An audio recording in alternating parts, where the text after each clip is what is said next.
പ്രിയ പ്രേക്ഷകർക്ക് സീരിയൽ ന്യൂസിലേക്ക് സ്വാഗതം. കൂടുതൽ സീരിയൽ ന്യൂസുകൾ അതിവേഗം ലഭിക്കുന്നതിന് ഈ ചാനൽ സബ്സ്ക്രൈബ് ചെയ്യുക. ബെൽ ഐക്കൺ മറക്കാതെ ക്ലിക്ക് ചെയ്യുക. വീഡിയോ ഇഷ്ടമായി എങ്കിൽ ലൈക്ക് ചെയ്യാൻ മറക്കരുത്. കാര്യങ്ങൾ കൈവിട്ടുപോയി എന്നുള്ള കാര്യം മനസ്സിലാക്കിയതിനെ തുടർന്ന് ഇനി എന്ത് ചെയ്യും എന്ന ചോദ്യം ബാക്കിയാവുകയാണ്. മനോജിന്റെ മുന്നിൽ തന്നെ കമ്പനിയിലെ സ്ഥാനത്ത് നിന്ന് മാറ്റുമോ എന്നുള്ള ചോദ്യവും ഇതേ തുടർന്ന് ബാക്കിയാകുന്നു. എന്തായാലും ഇനി മാനേജർ പോസ്റ്റിൽ മനോജ് വേണ്ട എന്നുള്ള നിലപാട് എടുത്തുകൊണ്ട് മനോജിന് തിരിച്ചടി നൽകിയിരിക്കുകയാണ് ബലരാമൻ. അപ്രതീക്ഷിതമായ ഈ സംഭവം ഞെട്ടിച്ചു കളഞ്ഞതിനെ തുടർന്ന് ഇനി എന്തു ചെയ്യും എന്ന ചോദ്യം മാത്രമാണ് ബാക്കിയാകുന്നത്. ഒരിക്കലും ഇങ്ങനെയൊരു വഴിത്തിരിവ് മനോജ് പ്രതീക്ഷിച്ചിരുന്നതല്ല. കാര്യങ്ങൾ കൈവിട്ടു പോവുകയാണ് എന്ന് മനോജ് തിരിച്ചറിയുകയും ചെയ്യുന്നു. പക്ഷേ പിടിച്ചു നിൽക്കാൻ തൻ്റെ മുന്നിൽ മറ്റു മാർഗങ്ങൾ ഒന്നും തന്നെ ഇല്ല എന്നും മനസ്സിലാക്കുന്ന മനോജ് ഇനി എന്തു ചെയ്യും എന്ന ചോദ്യവുമായി മുന്നിലേക്ക് വരികയാണ്. മനോജിന്റെ മുന്നിൽ ഇപ്പോൾ പ്രതികാരം മാത്രമാണ് ഉള്ളത്.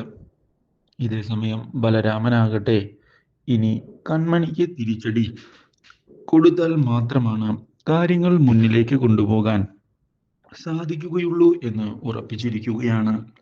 അവളെ നമ്മുടെ വഴിയിലേക്ക് നമ്മൾ കൊണ്ടുവരും. അതിനുവേണ്ടി എന്താണ് ചെയ്യേണ്ടത് എന്നുള്ള കാര്യം എനിക്ക് കൃത്യമായി അറിയാം എന്ന് പറയുകയാണ് സുമിത്രയോട് ബലരാമൻ. ഇത് കേൾക്കുന്ന സുമിത്ര, എന്താണ് നീ ചെയ്യാൻ പോകുന്നത്? എനിക്കും അറിയണം ഈ കാര്യം എന്ന് പറയുകയും ചെയ്യുന്നു. ഇതോടെ കാര്യങ്ങൾ അമ്മ നേരിട്ട് കണ്ട് മനസ്സിലാക്കിയാൽ മതി. ഞാൻ എന്തിനാണ് ഈ കാര്യങ്ങൾ പറഞ്ഞ് ഇപ്പോൾ തന്നെ സസ്പെൻസ് കളയുന്നത്? കാര്യങ്ങൾ സംഭവിക്കുമ്പോൾ അത് കണ്ട് ആസ്വദിക്കുന്നത് തന്നെയല്ലേ നല്ലത്? ഇത് കേട്ടതിനെ തുടർന്ന് എന്നാൽ പിന്നെ അങ്ങനെ തന്നെയാകട്ടെ കാര്യങ്ങൾ എന്ന് വ്യക്തമാക്കുകയാണ് സുമിത്ര. ഞാൻ പുതിയൊരു സന്തോഷ വാർത്തയാണ് പ്രതീക്ഷിക്കുന്നത്. നീ എന്നെ നിരാശപ്പെടുത്തില്ല എന്ന് തന്നെയാണ് എൻ്റെ വിശ്വാസം. ഇത് കേട്ടതിനെ തുടർന്ന് ഒരിക്കലും നിരാശപ്പെടേണ്ടി വരില്ല. ഇത് അമ്മയ്ക്ക് ഞാൻ നൽകുന്ന വാക്കാണ് എന്ന് പറഞ്ഞ് ബലരാമൻ അവിടെ നിന്ന് പോയിരിക്കുകയാണ്.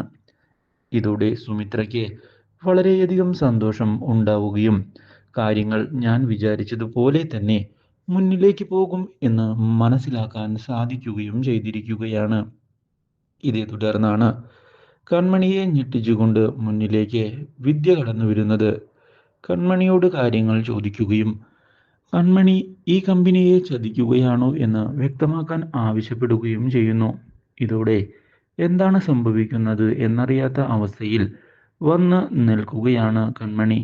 ഒരിക്കലും പഴയ കാര്യങ്ങൾ പുറത്തേക്ക് വരരുത് എന്ന് അവൾ ആഗ്രഹിക്കുകയും ചെയ്തിരിക്കുകയാണ് ഇപ്പോൾ. പക്ഷേ ബലരാമനാകട്ടെ വിദ്യയെ ചെന്ന് കാണുകയും വിദ്യയോട് കൺമണിയുടെ ശല്യം നിനക്ക് ഇപ്പോൾ സഹിക്കാൻ സാധിക്കുന്നില്ല അല്ലേ എന്നും നിനക്ക് ലഭിക്കേണ്ട സ്ഥാനമാനങ്ങളാണ് ഇപ്പോൾ കമ്പനിയിൽ വെച്ച് അവൾ തട്ടിയെടുക്കുന്നത് എന്നുള്ള കാര്യവും ശരിയല്ലേ എന്ന് ചോദിക്കുകയും ചെയ്യുന്നു. ഇത് കേട്ടതിനെ തുടർന്ന് അതിൽ തനിക്ക് അതിയായ അമർഷമുണ്ട്. പക്ഷേ എനിക്ക് ഒന്നും തന്നെ അവളെ ചെയ്യാൻ സാധിക്കില്ലല്ലോ. അതുകൊണ്ടാണ് എനിക്ക് ഈ വിഷമം എന്ന് വ്യക്തമാക്കുന്ന വിദ്യയോട്, എന്നാൽ നിനക്ക് കമ്പനിയിൽ ഹീറോ ആകുന്നതിന് വേണ്ടിയുള്ള ഒരു അവസരം ഞാൻ ഒരുക്കി തരാം. നീ അത് ബുദ്ധിപൂർവം വിനിയോഗിക്കുകയാണ് എങ്കിൽ പിന്നെ കൺമണിയുടെ ശല്യം നിനക്ക് ഉണ്ടാവുകയില്ല. ഇത് കേട്ടതിനെ തുടർന്ന് വിദ്യ, എന്താണ് ഞാൻ ചെയ്യേണ്ടത്? എനിക്ക് അവളെ തകർത്തേ മതിയാകൂ. അവളുടെ ഈ തലയെടുപ്പും അഹങ്കാരവുമെല്ലാം കണ്ടു നിൽക്കാൻ എനിക്ക് സാധിക്കുന്നില്ല. ഇത് കേൾക്കുന്ന ബലരാമൻ, ഞാനൊരു സഹായം അങ്ങോട്ട് ചെയ്യുമ്പോൾ തിരിച്ചും ഞാൻ ഇങ്ങോട്ടൊരു സഹായം പ്രതീക്ഷിക്കും. അത് തെറ്റൊന്നുമല്ലല്ലോ. എന്താ നിനക്കത് ചെയ്തു തരാൻ ബുദ്ധിമുട്ടുണ്ടോ? ഇത് കേൾക്കുന്ന വിദ്യ, എനിക്ക് യാതൊരു ബുദ്ധിമുട്ടുമില്ല സാർ. എന്നെ സഹായിക്കുന്നവരെ ഞാൻ ഒരിക്കലും കൈവിടുകയില്ല. അത് എൻ്റെ തന്നെ ഒരു പോളിസിയാണ്. ഓക്കെ, അങ്ങനെയാണ് എങ്കിൽ PR ഗ്രൂപ്പിന് വേണ്ടി ഡിസൈൻ വരച്ചു നൽകിയത് ആരാണ് എന്ന് നിനക്കറിയാമോ? ഇല്ല. അത്രയും നല്ല ഡിസൈൻ വരയ്ക്കുന്ന ആരാണ് PR ഗ്രൂപ്പിലുള്ളത് എന്നുള്ള കാര്യം കണ്ടെത്താൻ ഇതുവരെ ഞങ്ങൾക്ക് സാധിച്ചിട്ടില്ല. എന്നാൽ ആ കാര്യം ഞാൻ പറഞ്ഞു തരാം. നിങ്ങളുടെ കമ്പനിയിൽ ജോലി ചെയ്യുന്ന കൺമണി തന്നെയാണ് ആ ഡിസൈൻ വരച്ചു തന്നത്. ഒരു വിധത്തിൽ നോക്കുകയാണ് എങ്കിൽ അവൾ അലിക ഡിസൈൻസിനെ ചതിക്കുകയല്ലേ ചെയ്തത്. അലികയിൽ ജോലി ചെയ്ത് അവിടെ നിന്ന് ശമ്പളം വാങ്ങുന്ന അവൾ ഇതേ തുടർന്ന് PR ഗ്രൂപ്പിന് വേണ്ടി ജോലി ചെയ്തു. അവൾക്ക് 10 ലക്ഷം രൂപയാണ് ആ ഒരു വർക്കിന് വേണ്ടി ഞങ്ങൾ കൊടുത്തത്. അതിന് തെളിവുകളുമുണ്ട്. ഈ കാര്യം വിദ്യ പറഞ്ഞ് അവിടെയുള്ളവർ അറിയുകയാണ് എങ്കിൽ വിദ്യയുടെ ഇമേജ് എന്താകും? അതുപോലെ തന്നെ കൺമണിയുടെയോ അവളുടെ കള്ളത്തരം പൊളിഞ്ഞു കഴിഞ്ഞാൽ അവൾക്ക് പിന്നെ പിടിച്ചു നിൽക്കാൻ സാധിക്കുകയില്ല. പിന്നെ വിദ്യയാണ് ആ സ്ഥാനത്ത് ഉണ്ടാവുക. ഒന്ന് ആലോചിച്ചു നോക്കിക്കേ എന്ന് പറഞ്ഞതിനെ തുടർന്ന് അത് ശരി തന്നെയാണ് എന്ന് പറയുന്ന വിദ്യ തെളിവുകൾ നൽകാൻ ആവശ്യപ്പെടുകയും ചെയ്യുന്നു.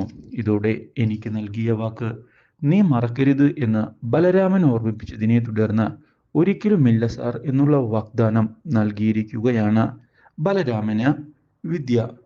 ഇതോടെ തെളിവുകളെല്ലാം കൈമാറുകയാണ് ബലരാമൻ.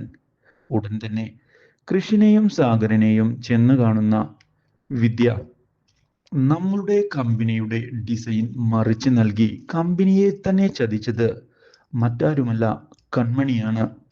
ഈ കാര്യം കേൾക്കുന്ന കൃഷും സാഗറും ആകെ ഞെട്ടിപ്പോവുകയും വിദ്യയ്ക്ക് എന്താ പ്രാന്തായോ എന്ന് ചോദിക്കുകയും ചെയ്തിരിക്കുകയാണ്.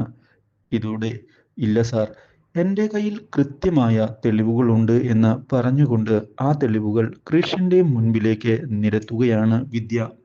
Do like, share and subscribe.